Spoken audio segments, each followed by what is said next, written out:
আজ রহস্যজনকভাবে মৃত্যু হল প্রখ্যাত পরিচালক শ্রী অনীক দত্তের। ২৭শে মে ২০২৬। সমগ্র টলিউড আজ শোকস্তব্ধ। খবর পাওয়া যায় তিনি তার গড়িয়াহাটের বহুতল বাড়ির ছাদ থেকে পড়ে যান।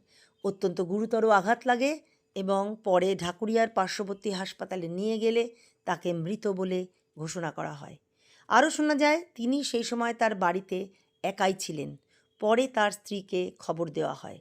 তার রহস্য মৃত্যু নিয়ে এই মুহূর্তে এর থেকে বেশি কিছু সংবাদ আমাদের কাছে নেই। এখন আমাদের শুধু তাকিয়ে থাকা এবং আমাদের অপেক্ষা করা তার ময়নাতদন্তের রিপোর্টের দিকে।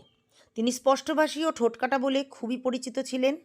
তার নস্টালজিক এবং স্যাটায়ার মিশেলে পরিচালিত প্রত্যেকটা সিনেমা দর্শকের মনে আজও গেঁথে গেছে। আশ্চর্য প্রদীপ, মেঘনাদ বধ কাব্য এবং সর্বোপরি ভূতের ভবিষ্যৎ তাকে বিখ্যাত করে তুলেছিল। তার আত্মার শান্তি কামনা করি।